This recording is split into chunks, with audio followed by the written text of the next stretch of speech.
Hello everyone, welcome to my YouTube channel GS classes में आपका स्वागत है। फ्रेंड, आज हम अपने इस वीडियो में प्रमुख समाजशास्त्रीय विचारक एवं उनके द्वारा कहे गए कथन अथवा उनके द्वारा दी गई समाजशास्त्रीय परिभाषा यानी डिफिनीशन को इस वीडियो में शामिल करेंगे। इससे रिलेटेड यह फर्स्ट पार्ट है। सेकेंड पार्ट को नेक्स्ट वीडियो में अपलोड कर दिया जाएगा, जो एग्ज़ाम के पॉइंट ऑफ व्यू से मोस्ट इम्पॉर्टेंट है। तो वीडियो को बिना स्किप किए हुए पूरा देखिए, जिससे आप इससे रिलेटेड क्वेश्चन को एग्जाम में इजीली से सॉल्व कर सकें। तो चलिए स्टार्ट करते हैं। हमारा फर्स्ट क्वेश्चन है, किसने कहा था कि पूंजी स्वयं में कोई बुराई नहीं है, बुराई तो इसका दुरुपयोग है। पूंजी की किसी न किसी रूप में आवश्यकता हमेशा रहेगी। Option number A Mahatma Gandhi, option number B C.H. Cooley, option number C Malthus and option number D M.N. Srinivas. इसका राइट आंसर होगा option number A Mahatma Gandhi. यह महात्मा गांधी का कथन है कि पूंजी स्वयं में कोई बुराई नहीं है, बुराई तो इसका दुरुपयोग है। पूंजी की किसी न किसी रूप में आवश्यकता हमेशा रहेगी। नेक्स्ट क्वेश्चन है, हम समितियों के सदस्य होते हैं, संस्थाओं के नहीं। यह कथन किसने कहा था? यह कथन किसने कहा था? Option number A M.N. Srinivas, option number B MacIver और Page, option number C Balwant Rai Mehta and option number D बर्गेल। इसका राइट आंसर है ऑप्शन नंबर बी मैकाइवर एवं पेज। मैकाइवर एवं पेज का प्रमुख कथन है कि हम समितियों के सदस्य होते हैं, संस्थाओं के नहीं। नेक्स्ट क्वेश्चन है, समाजशास्त्र सामाजिक संबंधों के विषय में है। यह कथन किसका है? ऑप्शन नंबर ए मैकाइवर एवं Page, option number B Balwant Rai Mehta, option number C Bergel and option number D Mahatma Gandhi. इसका राइट आंसर होगा ऑप्शन नंबर ए मैकाइवर एवं Page.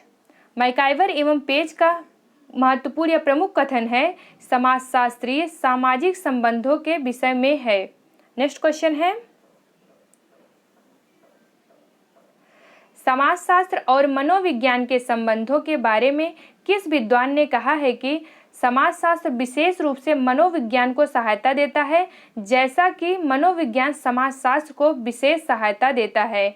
Option number A Mahatma Gandhi, option number B Bergel, option number C MacIver and option number D W.C. Reckless.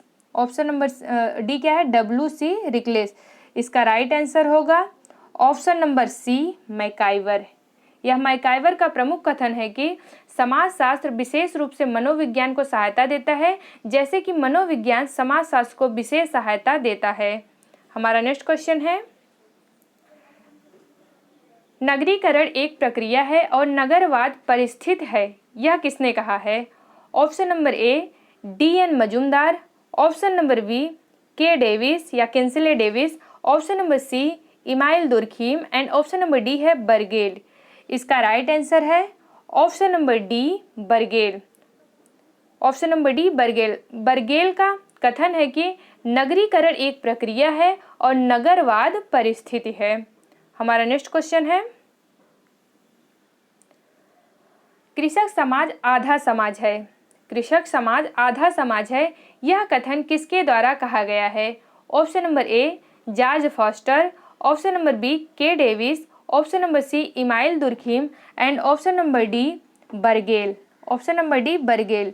इसका right answer है option number A George Foster. George Foster का कथन है कि कृषक समाज आधा समाज है। नेक्स्ट क्वेश्चन है,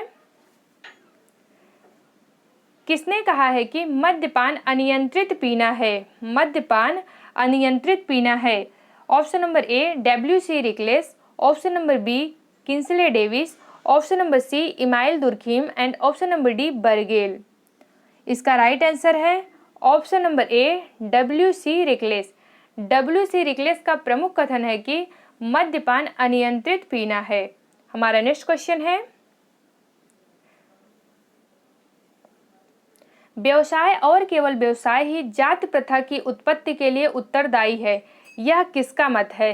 व्यवसाय और केवल व्यवसाय ही जाति प्रथा के लिए उत्तरदायी है, यह किसका मत है? Option number A Balwant Rai Mehta, option number B Kingsley Davis, option number C R Nesfield and option number D Daniel Thorner. Option number D Daniel Thorner. इसका राइट आंसर है option number C R Nesfield. R Nesfield का प्रमुख कथन है कि व्यवसाय और केवल व्यवसाय ही जाति प्रथा की उत्पत्ति के लिए उत्तरदायी है। हमारा नेक्स्ट क्वेश्चन है, संघर्ष, प्रतिस्पर्धा और सहयोग सभी परस्पर आश्रित हैं। यह मानव समाज में सदैव विद्यमान रहने वाले पहलू हैं। यह किसने कहा है? यह कथन किसके द्वारा कहा गया है?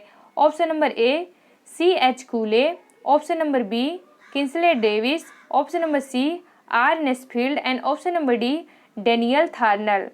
इसका राइट आंसर होगा option number B Kingsley Davis.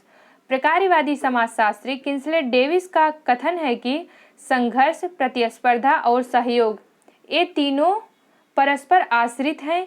यह मानव समाज में सदैव विद्यमान रहने वाले पहलू हैं। हमारा नेक्स्ट क्वेश्चन है, जब वर्ग पूर्णतया वंशानुक्रम पर आधारित होता है यानी जब वर्ग पूर्णतया वंशानुक्रम पर आधारित होता है तो उसे हम जाति कहते हैं। किसने परिभाषा किया? यानी जाति की डिफिनीशन इस प्रकार किसने कहा है कि जब वर्ग पूर्णतया वंशानुक्रम पर आधारित होता है तो उसे हम जाति कहते हैं। इस डिफिनीशन को किस समाजशास्त्री के द्वारा दिया गया है? Option number A Karl Marx, option number B C.H. Cooley, option number C R Nesfield and option number D Daniel Thorner. इसका राइट आंसर है option number B C.H. Cooley. C.H. Cooley के द्वारा ही आत्मदर्पण का सिद्धांत प्रतिपादित किया गया है और इन्हीं के द्वारा ये जाति का डिफिनीशन इस प्रकार दिया गया है कि जब जाति पूर्णतया वंशानुक्रम पर आधारित होता है तो उसे हम क्या कहते हैं? जाति कहते हैं। नेक्स्ट क्वेश्चन है, यह कथन किसने कहा था कि धर्म जनता के लिए अफीम है? धर्म जनता के लिए अफीम है। Option number A Karl Marx, option number B C.H. Cooley, option number C R Nesfield and option number D है डेनियल थार्नर। इसका राइट आंसर है option number A Karl Marx. ये कार्ल मार्क्स का प्रमुख कथन है कि जनता धर्म के लिए अफीम है। कार्ल मार्क्स को आर्थिक अवधारणवादी या फिर ये केवल सभी पक्षों में केवल आर्थिक पक्ष को ही विशेष महत्व देते हैं, इसलिए इनकी अवधारणा को आर्थिक अवधारणावादी भी कहा जाता है। किसको? कार्ल मार्क्स को। और इनके द्वारा कहा गया है कि जो अब तक का इतिहास रहा है या जो अब तक का समाज रहा है, समाज का इतिहास रहा है, वो वर्ग संघर्ष से ही प्रेरित रहा है। मतलब हमेशा सोसाइटी में किसी न किसी रूप में स्ट्रगल देखने को मिलता है। जो इनके द्वारा कहा गया जो लास्ट स्टेप है वो क्या है? साम्यवाद का स्टेप है। इनके द्वारा जब सोसाइटी में साम्यवाद ये विचारधारा ये विचारधारा को एक्सेप्ट कर लिया जाएगा तो सोसाइटी क्या होगी? स्टेबल हो जाएगी। मतलब उसमें तब कोई भी कॉन्फ्लिक्ट नहीं रहेगा। ये किसका कथन है? कार्ल मार्क्स का कथन है। नेक्स्ट क्वेश्चन है, ग्रामीण क्षेत्रों में शक्ति के विकेंद्रीकरण के संदर्भ में किसने कहा यह स्वीकार किया है या किसके द्वारा यह स्वीकार किया गया है कि लोकतंत्र विकेंद्रीकरण के बिना सफल नहीं हो सकता? लोकतंत्र विकेंद्रीकरण के बिना सफल नहीं हो सकता। Option number A Balwant Rai Mehta, option number B K Davis, option number C Emile Durkheim and option number D बर्गेल। इसका राइट आंसर है option number A Balwant Rai Mehta समिति। बलवंत राय मेहता समिति कब इस्टेब्लिश हुई थी? 1957 को इस्टेब्लिश हुई थी और इनके द्वारा यह स्वीकार किया गया कि लोकतंत्र विकेंद्रीकरण के बिना सफल नहीं हो सकता है। इन्हीं के सिफारिश से जो हमारा कॉन्स्टिट्यूशन है उसमें कौन सा 73वां संविधान संशोधन अधिनियम 1992 73वां संविधान संशोधन अधिनियम 1992 पारित किया गया, जिसके द्वारा संविधान में जो क्या है ग्राम पंचायत को संवैधानिक दर्जा प्रदान किया गया। और ग्राम पंचायत को किस अनुच्छेद में, अगर पूछा जाए कि ये किस अनुच्छेद में इसका वर्णन किया गया है, तो संविधान के अनुच्छेद 40 क्या है? नीति निर्देशक तत्व, यानी ग्राम पंचायत को नीति निर्देशक तत्व में अनुच्छेद 40 में शामिल किया गया है। और इसको संवैधानिक दर्जा किसके द्वारा प्रदान किया गया है? तो बलवंत राय मेहता समिति की अनुशंसा पर 73वें संविधान संशोधन अधिनियम 1992 के द्वारा इसको संवैधानिक दर्जा प्रदान किया गया है। नेक्स्ट क्वेश्चन है, जनसंख्या ज्यामितीय अनुपात में बढ़ती है जबकि जीवन के साधन गणितीय अनुपात में बढ़ते हैं, यह कथन किसका है? Option number A Balwant Rai Mehta, option number B Ogburn एवं Nimkoff, option number C Malthus and option number D Bergel. Option number D बर्गेल। इसका राइट आंसर है ऑप्शन नंबर सी माल्थस। इसका राइट कथन है option number C Malthus. Malthus का यह कथन है कि जनसंख्या ज्यामितीय अनुपात में बढ़ता है जबकि जीवन के साधन गणितीय अनुपात में बढ़ते हैं। जीवन के साधन क्या होते हैं? गणितीय अनुपात में बढ़ते हैं। यानी जनसंख्या किस तरह से बढ़ती है? एक के बाद 2, फिर 4, 8, 16 इस तरह में बढ़ती है। और जो संसाधन है वो कैसे बढ़ते हैं? 1, 2, 3, 4 ये किस में मतलब ये गणितीय अनुपात में बढ़ते हैं। ये किसके द्वारा कहा गया है? तो समाजशास्त्री माल्थस के द्वारा कहा गया है। ये क्वेश्चन मोस्ट इंपॉर्टेंट है और ज़्यादातर एग्जाम में, पीसीएस के एग्जाम में भी ये क्वेश्चन कई बार पूछा गया है। पीसीएस, जीआईसी लेक्चरर के एग्जाम में और ये नेट, जीआरएफ, पीजीटी, टीजीटी ये सारे एग्जाम में क्वेश्चन पूछा गया है कहीं ना कहीं। नेक्स्ट क्वेश्चन है, किसने कहा कि सामाजिक विघटन वह प्रक्रिया है जिसके द्वारा एक समूह के सदस्यों के बीच संबंध टूट जाते हैं अथवा समाप्त हो जाते हैं? Option number A Balwant Rai Mehta, option number B Elliott एवं Merrill, option number C Malthus and option number D Bergel. Option number D बर्गेल। इसका राइट आंसर है ऑप्शन नंबर बी इलियट एवं मेरिल।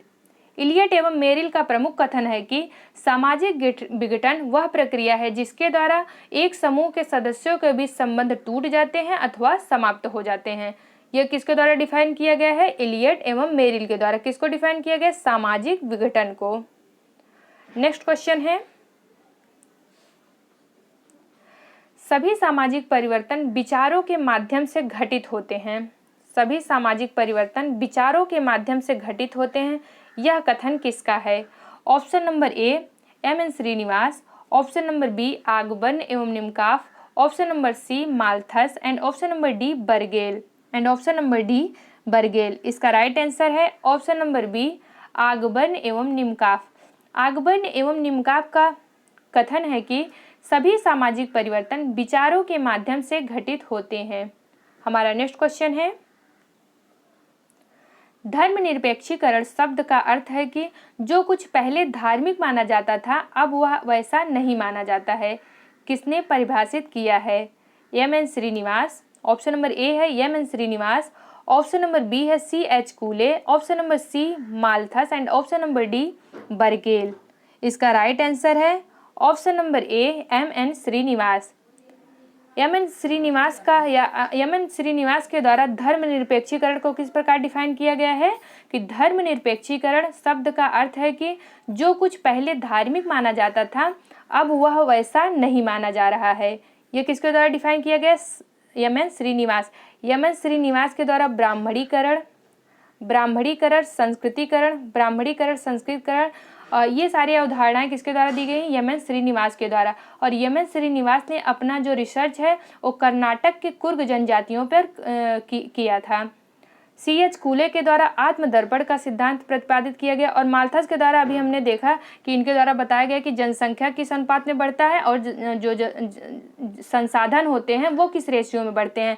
इसके जो है सिद्धांत को क्या है? माल्थस के द्वारा प्रतिपादित किया गया, जो हमने इस मतलब पिछले में देख लिया है, पिछले क्वेश्चन में। नेक्स्ट क्वेश्चन है,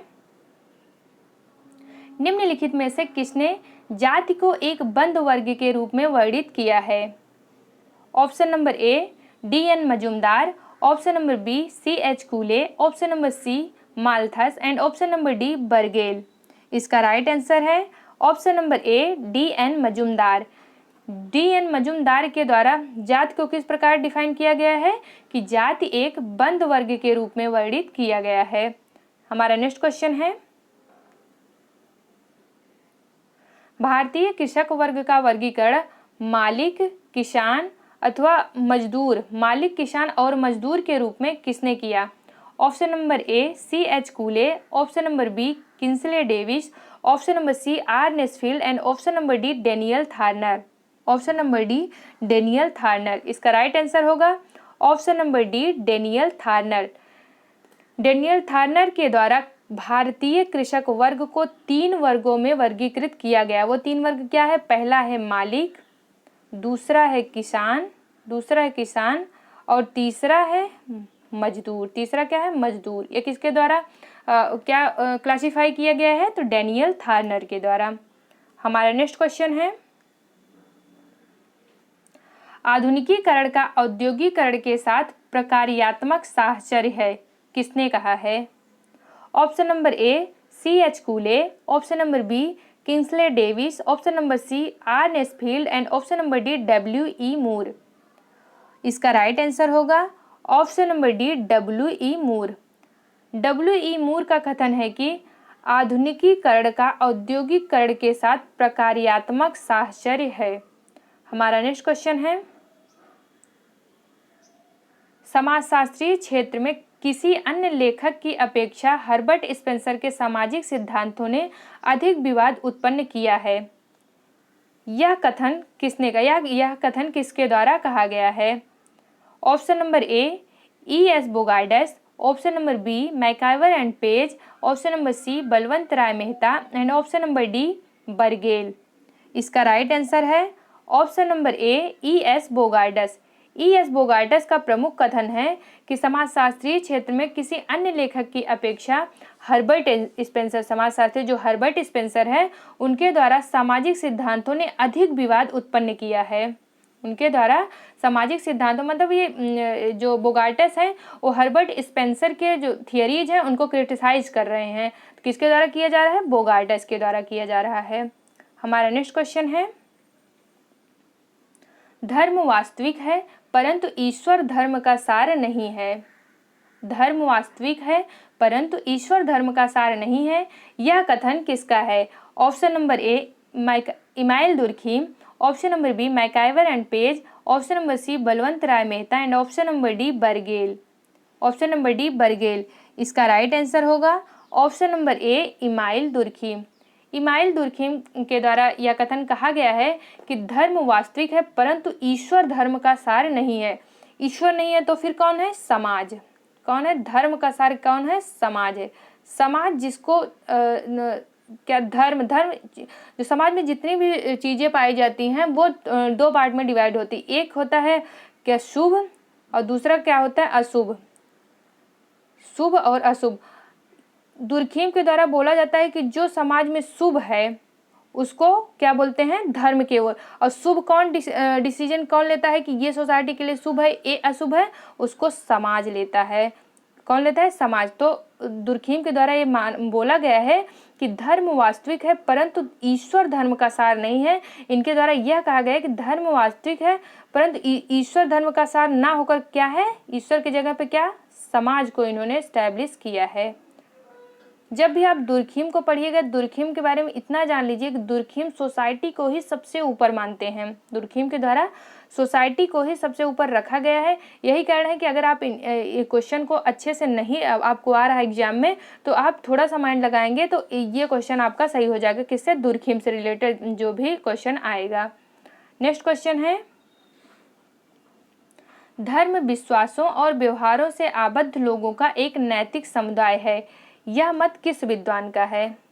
यह मत किस विद्वान का है? Option number A C Lombroso, option number B Emile Durkheim, option number C Elliott एवं Merrill and option number D क्या है? C Lombroso. Option number D C Lombroso, या फिर इसको कर लीजिए इसमें इनमें से कोई नहीं। क्वेश्चन नंबर कौन सा? 22। इसका राइट आंसर होगा option number B. Emile Durkheim का मत है कि धर्म विश्वासों और व्यवहारों से आबद्ध लोगों का एक नैतिक समुदाय है। देखिए, लोगों का एक नैतिक समुदाय है। ये किसके द्वारा कहा गया है? इमाइल दुर्खीम के द्वारा कहा गया है। नेक्स्ट क्वेश्चन है, समाज ही वास्तविक देवता है। ये क्वेश्चन भी आपने अगर थोड़ा सा भी माइंड लगाया होगा तो इसका आंसर दे चुके होंगे कि समाज ही वास्तविक देवता है। यह कथन किसके द्वारा कहा गया है? Option number A Balwant Rai Mehta, option number B Elliott एवं Merrill, option number C Emile Durkheim, option number D C Lombroso. इसका राइट आंसर होगा option number C Emile Durkheim. Emile Durkheim का प्रमुख कथन है कि समाज ही वास्तविक देवता है। कौन? समाज ही वास्तविक देवता है। हमारा नेक्स्ट क्वेश्चन है, दमनकारी एवं प्रतिकारी कानून शब्दों का किसने प्रयोग किया था? शब्दों का किसने प्रयोग किया? ऑप्शन नंबर ए इलियट एवं Merrill, option number B Emile Durkheim, option number C Mahatma Gandhi and option number D C.H. Cooley. इसका राइट आंसर है ऑप्शन नंबर कौन? दमनकारी एवं प्रतिकारी कानून शब्दों का किसने प्रयोग किया है? तो इसका राइट आंसर क्या होगा? Option number B Emile Durkheim. Next question है, अपराधी जन्मजात होते हैं, इस सिद्धांत का समर्थक कौन है? ऑप्शन नंबर ए इलियट एवं Merrill, option number B Emile Durkheim, option number C Mahatma Gandhi and option number D C Lombroso. इसका राइट आंसर है option number D C Lombroso. C Lombroso के द्वारा अपराध को किस तरह बताया गया कि अपराधी जन्मजात होते हैं। यह कथन समाजशास्त्री सी लोम्ब्रोसो का है। हमारा नेक्स्ट क्वेश्चन है, संस्कृत इसलिए वह कुंजी है जो मानव समाजों एवं मानव प्राणियों के विश्लेषण के द्वार खोलती है। किसने कहा है? Option number A Yogendra Singh, option number B Robert Bierstedt, option number C Malthus and option number D Bergel. Option number D बर्गेल। इसका राइट आंसर है option number B Robert Bierstedt. Robert Bierstedt के द्वारा कहा गया है कि संस्कृत इसलिए वह कुंजी है जो मानव समाजों एवं मानव प्राणियों के विश्लेषण के द्वार खोलती है। कभी कभी ये क्वेश्चन ऐसे भी पूछ लिया जाता है कि यह किसके द्वारा या फिर संस्कृत को किसके द्वारा एक कुंजी के रूप में स्वीकार किया गया है? तो इसका भी राइट आंसर क्या होगा? रॉबर्ट बीरस्टीड होगा। हमारा नेक्स्ट क्वेश्चन है, यह किसका कथन है कि भारत में परिवर्तन के दिशा परिवर्तन उन्मुखीकरण में आधुनिकीकरण की ओर रैखिक विकासात्मक रूप निरूपित करती है? Option number A Herskovits, option number B Yogendra Singh, option number C Emile Durkheim and option number D बर्गेल। इसका राइट आंसर है option number B Yogendra Singh. यह योगेंद्र सिंह का प्रमुख कथन है कि भारत में परिवर्तन के दिशा परंपरा उन्मुखीकरण में आधुनिकीकरण की ओर रैखिक विकासात्मक रूप में निरूपित करती है। ये किसके द्वारा कहा गया है? तो समाजशास्त्री योगेंद्र सिंह के द्वारा। ये कौन से? भारतीय यानी इंडियन सोशलॉजिस्ट हैं। हमारा नेक्स्ट क्वेश्चन है, जब किसी समाज में आधुनिक मूल्यों का प्रवेश होता है तब हम उन्हें आधुनिकीकरण कहते हैं। जब किसी समाज में आधुनिक मूल्यों का प्रवेश होता है तब हम उन्हें आधुनिकीकरण कहते हैं। यह कथन किसका है? Option number A M.A. Sussman, option number B J.F. Cuber, option number C Yogendra Singh and option number D L. Wirth. Option number D L. Wirth. इसका राइट आंसर होगा option number C Yogendra Singh. Yogendra Singh का जो है कथन है या फिर योगेंद्र सिंह के द्वारा आधुनिकीकरण को किस तरह से डिफाइन किया गया है कि जब किसी समाज में आधुनिक मूल्य क्या है? स्वतंत्रता क्या है? न्याय है, ये सब क्या है? आधुनिक मूल्य हैं।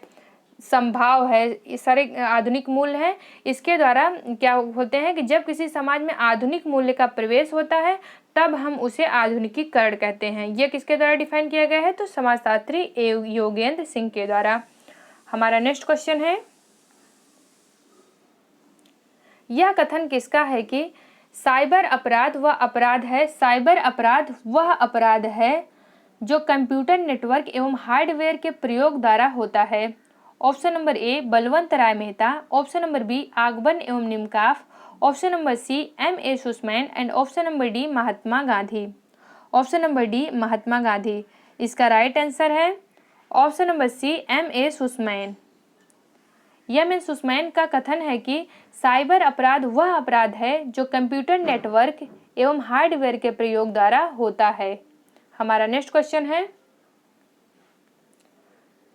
सांस्कृतिक पर्यावरण का मानव निर्मित हिस्सा है। सांस्कृतिक पर्यावरण का मानव निर्मित हिस्सा है, यह कथन किसका है?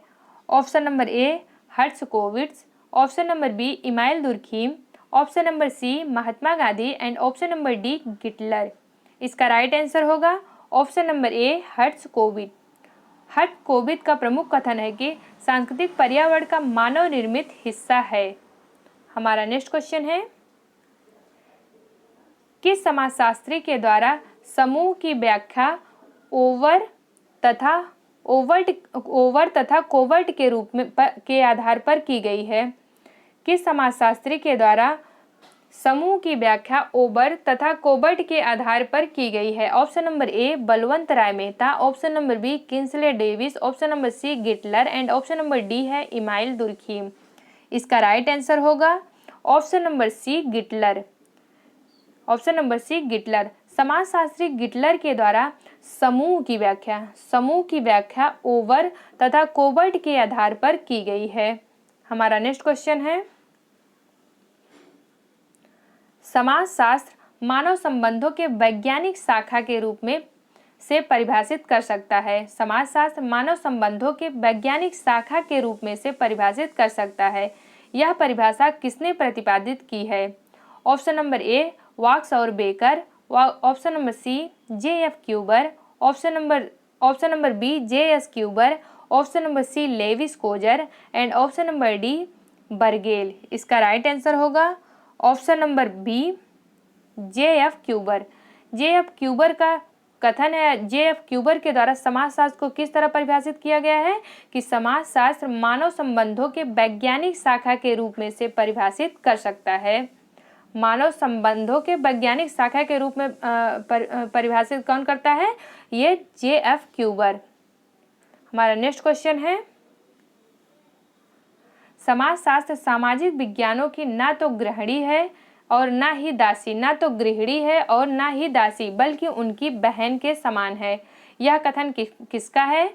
ऑप्शन नंबर ए वार्स और Becker, option number B Anderson और Parker, option number C R Nesfield and option number D वार्स और बेकर, या ऑप्शन नंबर डी कर लीजिएगा इनमें से कोई नहीं। ऑप्शन नंबर डी इनमें से कोई नहीं। इसका राइट आंसर होगा ऑप्शन नंबर ए वार्स और बेकर।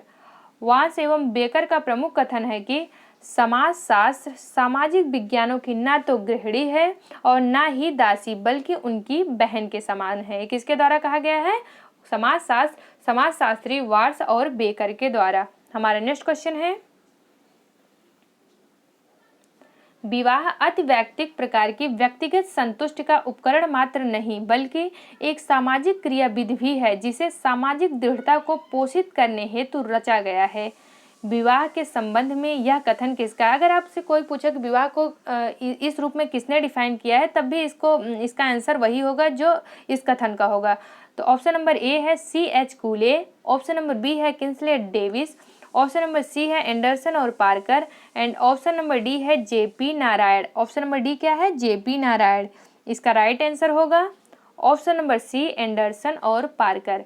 समाजशास्त्री एंडरसन और पार्कर के द्वारा विवाह को किस प्रकार से डिफाइन किया गया है कि विवाह अति वैयक्तिक प्रकार की व्यक्तिगत संतुष्ट का उपकरण मात्र नहीं बल्कि एक सामाजिक क्रियाविधि भी है जिसे सामाजिक दृढ़ता को पोषित करने हेतु रचा गया है। विवाह को किसने डिफाइन किया है? एंडरसन और पार्कर ने। हमारा नेक्स्ट क्वेश्चन है, किसका मत है कि हमारी मानवीकरण की प्रक्रिया प्राथमिक समूह में ही होती है? हमारी मानवीकरण की प्रक्रिया प्राथमिक समूह में ही होती है। Option number A Talcott Parsons, option number B Emile Durkheim, option number C Elliott एवं Merrill and option number D C Lombroso. इसका राइट आंसर है option number A Talcott Parsons. Parsons का प्रमुख कथन है या पार्सन्स का मत है कि हमारी मानवीकरण की प्रक्रिया प्राथमिक समूह में ही होती है। हमारा नेक्स्ट क्वेश्चन है, बिना संस्थाओं के समाज रूपी भवन ढह जाएगा, यह कथन किसका है? बिना संस्थाओं के समाज रूपी भवन ढह जाएगा, यह कथन निम्नलिखित में से किसका है? ऑप्शन नंबर ए किंग व Keller, option number B Ogburn एवं Nimkoff, option number C Malthus and option number D बर्गेल। इसका राइट आंसर होगा ऑप्शन नंबर ए किंग व केलर। किंग व केलर का प्रमुख कथन है कि बिना संस्थाओं के समाज रूपी भवन ढह जाएगा। यानी समाज को अगर स्टैब्लिश करना है या सोसाइटी को अगर स्टैब्लिश बनाए रखना है तो उसके लिए संस्थाओं का होना अनिवार्य है। ये किसके द्वारा बोला गया है? किंग ऑफ केरल के द्वारा। हमारा नेक्स्ट क्वेश्चन है, प्रतियोगिता सदैव नैतिक नियमों से बंधी रहती है जबकि संघर्ष में ऐसी कोई विशेषता नहीं होती है। यह परिभाषा किस समाजशास्त्री ने दी है? Option number A Mahatma Gandhi, option number B Bergel, option number C MacIver and option number D Lewis Coser. इसका राइट आंसर है option number D Lewis Coser. Lewis Coser के द्वारा यह डिफाइन किया गया है कि प्रतियोगिता सदैव नैतिक नियमों से बंधी रहती है जबकि संघर्ष में ऐसी कोई विशेषता नहीं होती। यानी प्रतियोगिता में नैतिक नियम रहना अनिवार्य है, लेकिन अगर संघर्ष है तो उसमें नैतिक नियम हो भी सकता है और नैतिक नियम का पालन नहीं हो भी सकता। यानी संघर्ष में नैतिक नियम को लेकर कोई विशेष बात नहीं कही गई है। ये किसके द्वारा कहा गया है? तो लेविस, समाजशास्त्री लेविस कोजर के द्वारा। हमारा नेक्स्ट क्वेश्चन है, जाति एक ऐसी व्यवस्था है जिसके अंतर्गत एक समाज अनेक आत्म केंद्रित एवं एक दूसरे से पूर्णतया पृथक इकाइयों में विभाजित रहता है। इन इकाइयों के बीच पारस्परिक संबंध ऊंच नीच के आधार पर सांस्कृतिक रूप से निर्धारित होते हैं। यह कथन किसका है? यह कथन किसका है? Option number A J.H. Hutton, option number B Ogburn एवं Nimkoff, option number C M.A. Sussman and option number D है महात्मा गांधी। इसका राइट आंसर है option number A J.H. Hutton. J.H. Hutton के द्वारा जात को किस तरह से डिफाइन किया गया है कि जाति एक ऐसी व्यवस्था है जिसके अंतर्गत एक समाज अनेक आत्म केंद्रित एवं एक दूसरे से पूर्णतया पृथक इकाइयों में विभाजित रहता है। इन इकाइयों के बीच पारस्परिक संबंध ऊंच नीच के आधार पर सांस्कृतिक रूप से निर्धारित होते हैं। यह डिफिनीशन किसके द्वारा दिया गया है? तो समाजशास्त्री J.H. हट्टन के द्वारा। इसलिए इसका राइट आंसर होगा ऑप्शन नंबर ए। हमारा नेक्स्ट क्वेश्चन है, सामाजिक विघटन का मुख्य कारण सांस्कृतिक तथा संस्थागत विघटन है। यह कथन किस विद्वान का है? Option number A L Wirth, option number B Sorokin, option number C Mahatma Gandhi and option number D C Lombroso. इसका राइट आंसर है option number B Sorokin. Sorokin के द्वारा कहा गया कि सामाजिक विघटन का मुख्य कारण सांस्कृतिक तथा संस्थागत विघटन है। यानी जब समाज में सांस्कृतिक विघटन अथवा संस्थागत विघटन होता है तो उस विघटन को किस रूप में जाना जाता है? सामाजिक विघटन के रूप में। यानी सोरोकिन के द्वारा, समाजशास्त्री सोरोकिन के द्वारा सामाजिक विघटन को किस तरह से डिफाइन किया गया है कि सामाजिक विघटन का जो मुख्य कारण है वो सांस्कृतिक तथा संस्थागत विघटन है। हमारा नेक्स्ट क्वेश्चन है, भूदान आंदोलन। भूदान आंदोलन केवल भूमि संग्रहण और भूमि वितरण मात्र ही नहीं है, यह तो संपूर्ण सामाजिक, राजनीतिक तथा आर्थिक क्रांति की दिशा में पहला कदम है। यह व्याख्या दी गई है option number A J.P. Narayan द्वारा, option number B Kingsley Davis द्वारा, option number C R. Nesfield द्वारा and option number D Daniel Thorner के द्वारा। इसका राइट आंसर होगा option number A J.P. Narayan द्वारा। भूदान आंदोलन जो है शुरुआत उसकी शायद आई थिंक विनोबा भावे के द्वारा की गई है और भूदान आंदोलन केवल भूमि संग्रहण और भूमि वितरण मात्र नहीं है, यह तो संपूर्ण सामाजिक, राजनीतिक व आर्थिक क्रांति की दिशा में पहला कदम है। यह कथन किसके द्वारा किया गया है? तो J.P. नारायण के द्वारा। हमारा नेक्स्ट क्वेश्चन है, आणविक परिवार तथा गृहस्थ परिवार का विभाजन किसने किया है? Option number A professor Zimmerman, option number B Kingsley Davis, option number C R. Nesfield and option number D Daniel Thorner. इसका राइट आंसर होगा option number A professor Zimmerman. Professor Zimmerman के द्वारा परिवार को दो पार्ट में divide किया गया, पहला आणविक परिवार और दूसरा गृहस्थ परिवार। प्रोफेसर जिमरमैन ने अपनी पुस्तक फैमिली एंड सिविलाइजेशन में परिवार को 2 पार्ट में डिवाइड किया है। कौन कौन सा है? आणविक परिवार और गृहस्थ परिवार। इसलिए इसका राइट आंसर होगा ऑप्शन नंबर ए। हमारा नेक्स्ट क्वेश्चन है, नगरवाद जीवन की एक पद्धति है, यह किसने कहा?